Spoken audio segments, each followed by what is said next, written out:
Mr. Long, just a heads up, I'm going to make it so you're available to speak on Zoom, so we don't have to do that later, just in case questions come up. Mr. Clements, I'll do the same for you as well. So don't feel you have to unmute, but if needed, it's ready for you.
One minute warning.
Just be aware of the question. All right, I'm going to call back to order this lovely meeting of the Redevelopment Agency. It is 8:44. We had some issues with the recording, so I'll just note for the record that all members of the board are present. We're also joined by the council office, by the mayor's office, and various staff members. With that, we had a brief introduction of the item from Mr. Lee before we switched over the recording. Now we're moving over to Mr. Pengra. So, Mr. Pengra. Board, thank you for a little bit of time. Sorry, I had my, oh, there we go. All right. So I didn't prepare a PowerPoint presentation for you. You are all pretty well familiar with the transaction that we're proposing here. What I am going to do is give you a brief overview of the agreement. Well, there are actually 3 agreements, but they're presented as one. I'm just going to give you some of the basic provisions of the agreement and then turn it over to board members should you have any questions. And for your benefit, we do have Dave Clements, who's been participating in negotiations and review of the legal documents. You will know, is our property agent for the city, but he has helped us with this RDA transaction as well. And then we also have the agency legal counsel, Adam Long with Smith Harpington, who's also on the phone if you have any questions for him. So with that, the most succinct review of the pertinent provisions really can be found in the staff report in the executive summary. So I'm just going to highlight that briefly. As you're aware, we're talking about the sale of 2.895 acres at $13.25 per square foot. You'll recall that the 2.895 acres, we've gone through various iterations of the land proposed to be sold, and that's shrunk down to a very manageable size. Yes? It doesn't state in the request for board action, but could you state the location of the property? Absolutely. This property is located, and there is a map for reference as well, which I understand we'll make some changes to future maps so that they're a little bit more clear. But this property is just to the east of Mountain View Corridor and north of 90th South. And the, what was that, board member Jacob? North of 8600 South. So 8600 is where the new bridge will be. So Over Mountain View. So South. oh, it's south. South of 86. Okay, it's south of 86. north of 90th South. Right, and south of 8600 South. And it's so kind of sandwiched in between Mountain View Corridor and 5600 West. Board members, if you're familiar, are you familiar with the properties? There are 2 parcels north of 90th South that the redevelopment agency owns, just to the east of Mountain View Corridor. The parcel that we're talking about is the corner of the northernmost parcel, and it's 2.895 acres is what we're proposing.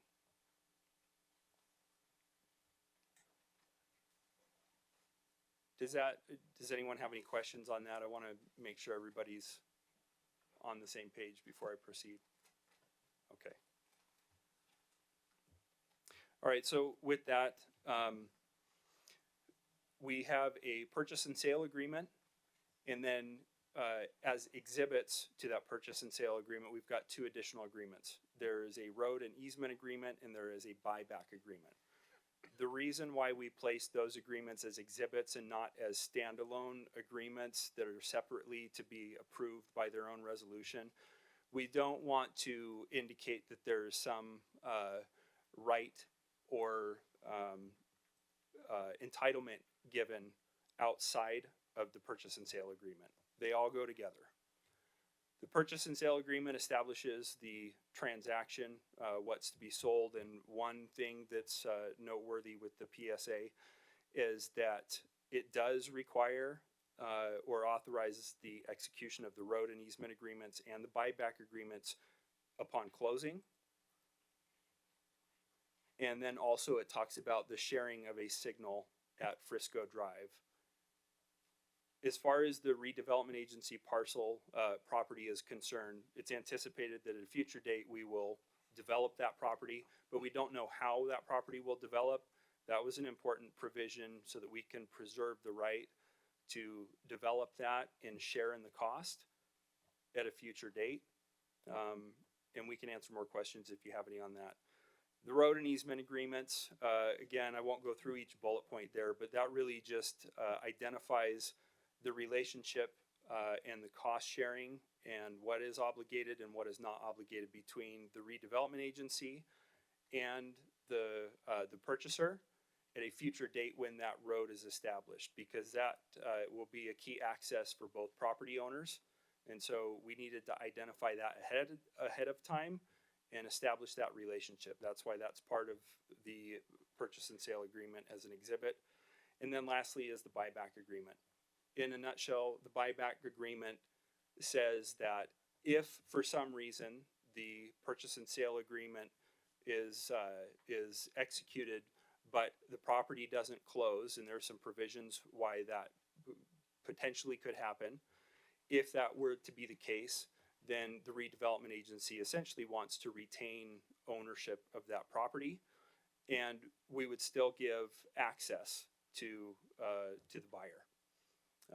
But they wouldn't be compensated for the land that they use for access, but they would be compensated for the land that comes back to us. So with that, that's a real high-level overview. But does anyone have questions about anything I presented? Board Member Green. Two questions. One, the document that's been signed by the proposed buyer has got a different footer than the one that is attached to the resolution. So what I'm wondering is, and I'm going to make an assumption, but I tried to read through both. I don't see any changes. Are we saying that that is a minor change that doesn't affect the contract? That may be more of a question for Mr. Long. And then I've got one other. I'll allow Mr. Long to answer if he would like, but I have reviewed both documents, and they are the same. Having said that, I haven't reviewed the specific difference between the footers, so I'll do that now while Mr. Long speaks if you'd like to. No, what Chris said is accurate. So long as the substance is the same, exactly what the footers say is not a difference in any practical sense. That's what I figured, but wanted to make sure. Now, we're going to talk about section 9.7, the buyback agreement. I've got two questions. You already said two, and you used. No, okay, sorry. I got two more questions on the buyback agreement. In 9.7, it talks about that if the density can't go, if the density has to be no less than 16 units an acre, or the buyback clause then gets invoked. My question would be, so the first comment, and then you can clarify that, I couldn't find an integration clause that said this is the only promises that we've made that are in the agreement. So I couldn't find an integration clause. So maybe somebody can point that out to me. But were there any promises made that the city council would approve a zoning of 16 units of a density of 16 units of acre or higher? That would be my question. It's a great question, and in the original, much earlier drafts, there was language that kind of muddied the water, but obviously the redevelopment agency is absolutely not the land use authority, nor can we make any commitments as to what the land use authority will do. That difference is specifically called out in this agreement. The 16 units to the acre is mentioned purely as the buyer broadcasting their intentions, and that's established as a provision that they could essentially nullify the purchase and sale agreement. It's simply setting those terms, but commits the redevelopment agency to nothing. Okay, and then the next paragraph, this is on the top of page 10. And I guess I'm confused at why that says this. It says, if any condition described in this article, which I'm assuming is 9.7, is not satisfied on or before closing, then the buyer is entitled to terminate the agreement. How can the buyer terminate an agreement on or before closing on an item that is supposed to be done in the future? I'm confused at that language, and that one's the one that caught my eye, but I'm wondering if there's anything else that we've missed in this that's the same thing. So how do we impose a condition in an article to be satisfied on or before closing that can't be met until the city council meets in a future time period to look at the zoning? Board Member Green, is a point of clarification. Are you referring to the rezone of the property? No, I'm referring to 9.7 that says if any condition in this article is not satisfied on or before the closing. Well, that particular article is the buyback agreement that says that that they can sell it back at a density if the density is not less than 16 an acre. But we're talking about something in the future, but the paragraph says if any of the conditions are not satisfied on or before closing. Well, that condition will never be satisfied on or before closing. So where does that put us in relationship to the contract that you see where I'm going? Chris, I can clarify, Please, Mr. Long. assuming you guys can hear me. So that paragraph that we're talking about just after 9.7 is the last paragraph in Article 9. So the conditions to closing encompass everything in Article 9. The condition to closing relating to the buyback agreement is not that the zoning gets done, it's that the buyback agreement gets signed. And in that agreement, which is further down in the PDF, that establishes the terms, the situations where the RDA would buy back the property and where the developer would be forced to sell it to the RDA. And that's all determined by whether or not the developer can get the desired zoning from the city. So this agreement very much is being treated as the city being an unrelated entity, which legally it is, even though the governing boards are the same humans. The condition here is that the buyback agreement gets signed at or before closing, not that the zoning gets determined. Yeah, okay, that's not real clear in the wording of the paragraph, but okay. Any other questions for Mr. Pengra? If no questions, is there a motion?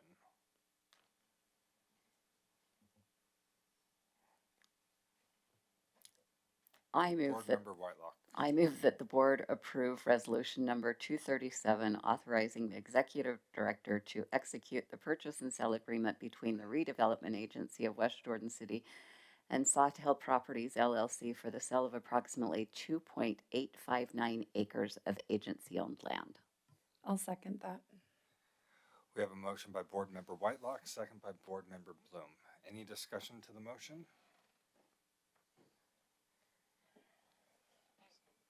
Is that a yes or on the fence?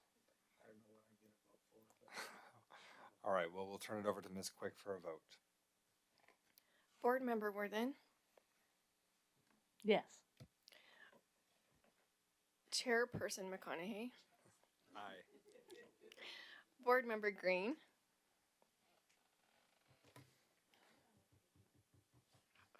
Yes. Board Member Pack, Yes. Board Member Jacob, Yes. Board Member Whitelock, Yes. and Vice Chairperson Bloom. Yes. Thank you. That motion passes 7-0. All right. Thank you, Mr. Pengra. The only board update I have is that Jurassic Tacos closes in about 30 seconds. I'd like to give a motion. Please. I'd like to motion to adjourn. Motion by Councilman or Board Member Whitelock, second by Board Member Green. All in favor? Aye. Any opposed? 29, 28, Seeing none. 27, Close. 26, Seeing none. 25. All in favor? Wow. Thank you for distracting me. We're adjourned. We'll call it good there.